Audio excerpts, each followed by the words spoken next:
મારા દિવ્ય અક્ષરધામમાં અનંત કોટી મુક્ત વસે છે. મહારાજ કહે મારા દિવ્ય અક્ષરધામમાં અનંત કોટી મુક્તો વસે છે. અનંત ધામો છે, તેના સુખ અનંત છે.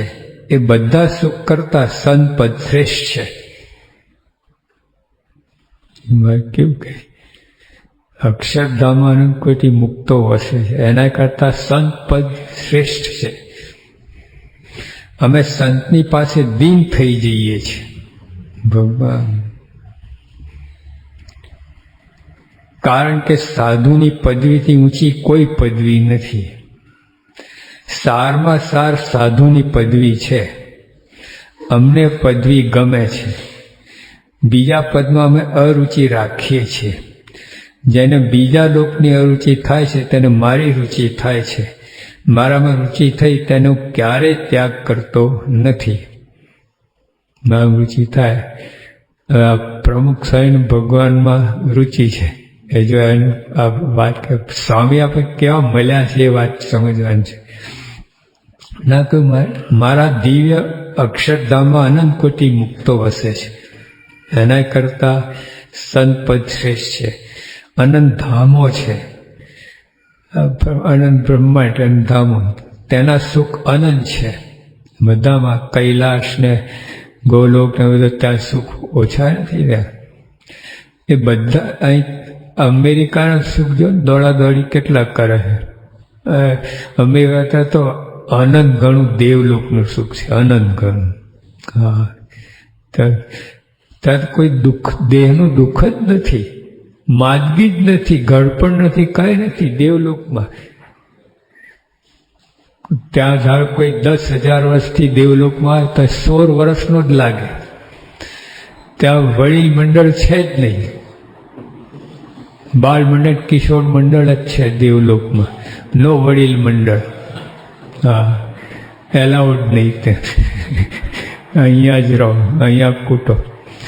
10,000 વર્ષ આવરદા થાય, 10,000 તો દેખાય કે 16 વર્ષનો જ દેખાય દેવલોકમાં.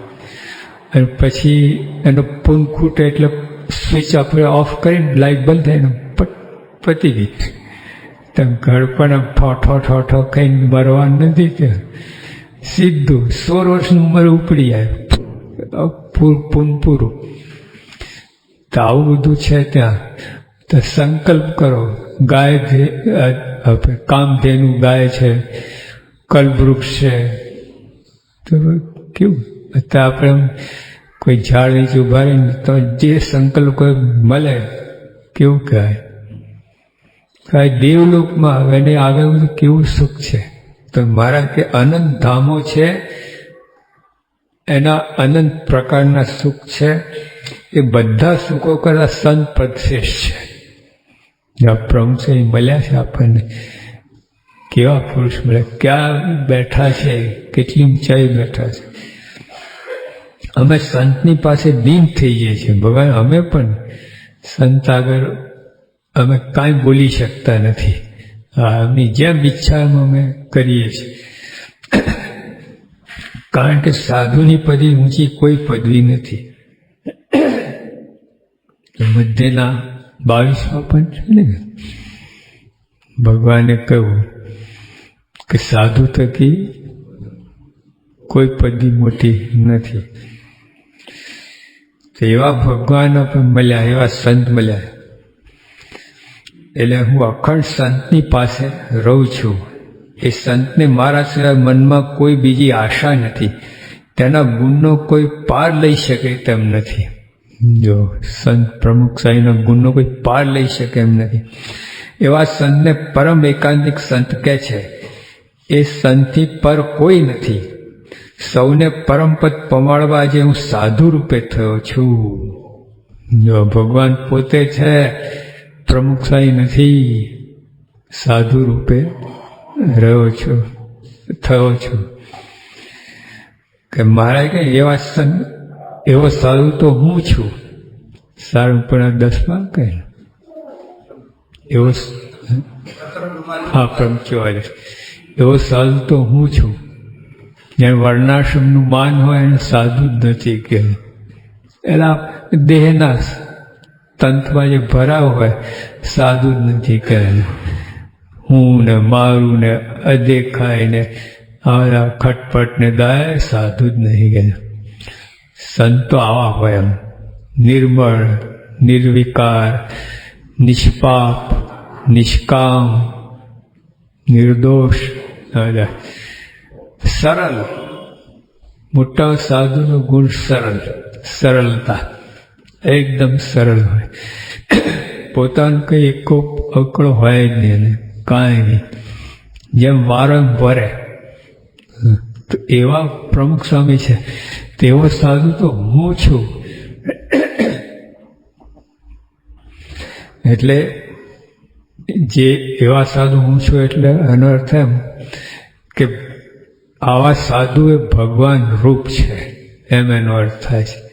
હા, એવો સાધુ હું છું ભગવાન કે એનો અર્થ કે આવા સાધુ એ પુરુષોત્તમ રૂપ છે, આમ કહેવા પાછું.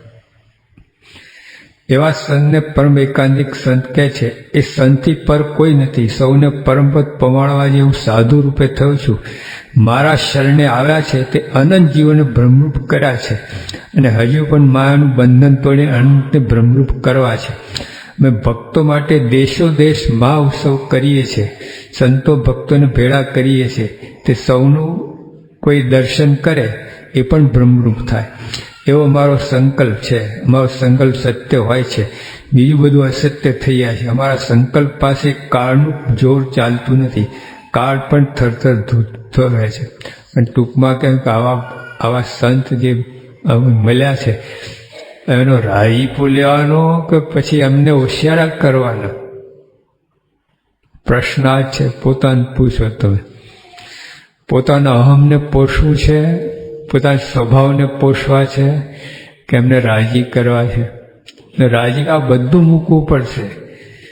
પોતાના જે લઠ્ઠો લઈને બેઠા છે ને આપણે, હું જ સાચો, અને આવું બધું મનમાં હોય, મારું ધારું થવું જોઈએ, હું કામ કરવું જોઈએ, અમે જૂના, અમે આમ, તે બધું દાવો મૂકી દો હતું. દાસના દાસ થાવ. હવે નાનામાં નાનો આજે સત્સંગમાં આજનો નાનો છે એના દાસ થવાની યોગી આપણે વાત કરેલી અક્ષરભૂનમાં. તો બેઠો તો બાળક આના દાસ થવાનું છે. તો સત્સંગ સમજ્યા કરે તો ભગવાન તો પાસે રહે. આવા તમામ રાસ્તા હોય ને અહમમાં ને માલતા હોય, સત્સંગ હાથમાં ઊંધી જ દિશા છે એકદમ. અથવા તો સત્સંગ ઝાંપાઈને આગળ ઊભા છો તમે. ઝાંપો ખુલ્યો નથી તો અંદર પ્રવેશ નથી, ભલે 50 વર્ષથી તોય ઝાંપા ઊભા છો. હા, તો આપણે આ સત્સંગમાં વિચાર કરવું. આપણે આ છે મંધારું મૂકી દો. અરે કોલેજ સ્કૂલમાં મંધારું મૂકવું પડે. હું તો વાત કરું, ડૉક્ટર મંધારું મૂકવું પડ્યું છે. કોઈ આ લોકમાં ગરજે ગધેડ વાપરે, ત્યાં નથી મંધારું મૂકવું પડતું.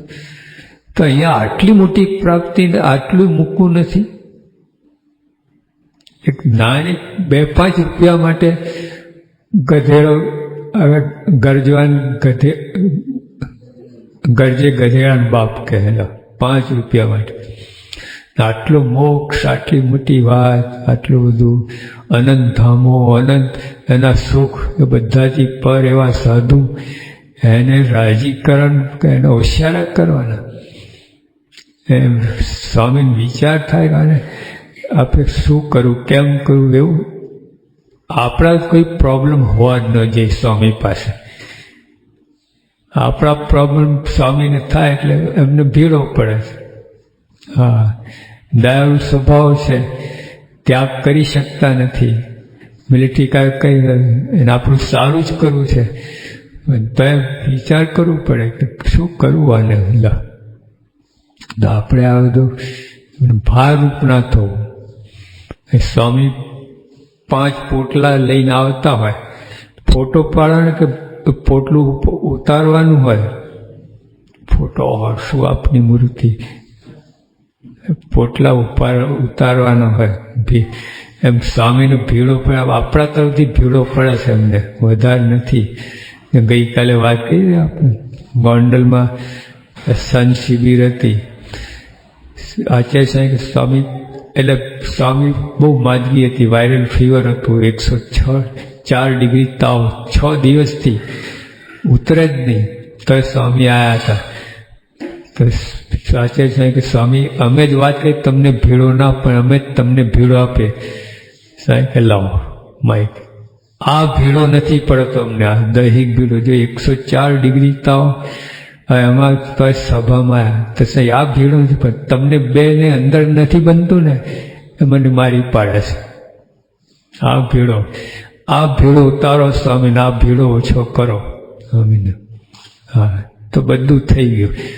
અને પૈસા કે ને હવે એની ભેગા 50 વધુ રહું યોગી આપા બોલ્યા સંફળ કે. તો આપણે આના પર જાઓ, સૂક્ષ્મ ભક્તિમાં ડોક્યું કરો. બહાર બધી ભક્તિ બહુ કરી આવે પણ અંદર જતા જ નથી, અંદર તપાસ કરતા નથી. અંદરનું તંત્ર કેવું છે, બધી ખુરશીઓ ઊંધી છતી પડી છે. તો આપણે અહીં તો પ્રેસિડેન્ટ આવવાના હોય અને ઊંધી છૂતી ખુરશીઓ ટેબલ આમ તેમ પડ્યા હોય, બરોબર છે, પગ મૂકવાની જગ્યા ન હોય. હું તમે એમ અંદર ભગવાન પધારો પધારો, પણ અંદર બધું તંત્ર જો બધું ઊંધું છતું બધું પડ્યું છે, કોઈ વ્યવસ્થા જ નથી. ભગવાન પગ ક્યાં મૂકે? તો અંદર જાઓ, જરા અંદર પધરાવો. બહાર તો પધરાઈએ છે ભગવાન, પણ અંદર પધરાવો. અંદર પધરાય એ તૈયારી કરો. જો જૂનાગઢમાં ગુણાતીન સ્વામી જતા હતા છેલ્લી વાર, પછી એમને જાગા સ્વામી ભેગા લેવાના હતા. તો પેલા કોઠારી નવા નિમ્યા હતા, ના પાડે નહીં કે આમાં વેરણિયા બધા અટકી જાય, પથ્થર કાપવાનું બધું કરવાનું, બધું કામ અટકી જાય. તો સ્વામી કે 8 નહીં તો 4 દિવસ, ના 2 દિવસ, ના પાડી. પછી સ્વામી બોલી ગયા, કોઠારી અહીં તો તમારું ચાલે, પણ અક્ષરધામમાં રહેવા એવા સ્વભાવ કરજો, એમ કંઈ સ્વામી નીકળી ગયા. કોઠારી એકલા બધાને સમજવાની વાત છે આ. અક્ષરધામમાં રહેવા સ્વભાવ કરજો. આ લઈ તો જશે અક્ષરધામમાં, પછી ત્યાં રહેવાશે. જો ટ્રેન ત્યાં મુંબઈથી ટ્રેન ઉપડી અમદાવાદ જવાના માટે, બરાબર, અહીંથી ત્યાં મોમ્બાસાથી ટ્રેન જાય છે. કંપાલા પહેલા જતી હતી, અમે ગયેલા છે યોગી આપણે નાયરોબી. હા, તો મુંબઈથી નાયરોબી ટ્રેન જતી હોય તો તમે વળતા વળતા જઈ શકો, સૂતા સૂતા જઈ શકો, ઝોલા ખાતા જઈ શકો, ખાતા ખાતા જઈ શકો, રમતા રમતા જઈ શકો. ટ્રેન તો પહોંચાડશે. વળતા વળતા જાઓ તો તમને દુઃખ ને પેસેન્જર બધાને દુઃખ થાય, ઊભું કરે.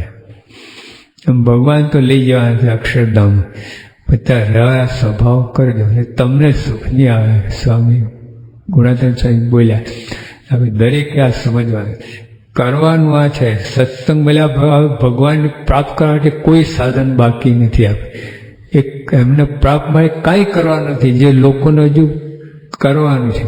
આપણે બધું મટી ગયું. આ રાજી થાય એટલું જ આપણે વિચારવાનું. સ્વામી કેમ રાજી થાય, આપણે બીજો કોઈ વિચાર ના હોવો જોઈએ. સ્વામી કેમ રાજી થાય તો આ બધું વાત કરી. સંતો હરિભક્તો રુચિ, જેને રુચિ ના થઈ, રાજીપો ગયો તમે. તો આવા ભગવાન, આવા સંત, જે મહારાજ કહ્યું ને કે આવા સંત આગળ તો અમે દીન થઈ જઈએ છીએ. બોલો, ચાલતું. પણ એવા સંત આપણે, આપણું ચાલે છે, એવા સંત. ભગવાન ચાલતું નથી, આપણું ચાલે છે. કઈ જાતનું બધું તંત્ર છે, તો બધું જરા તપાસ કરો. એટલે યોગી ગીતા આટલું રોજ પાઠ કર, વિચાર કર. એક પાનું રોજ વાંચ્યું પૂજાની અંદર.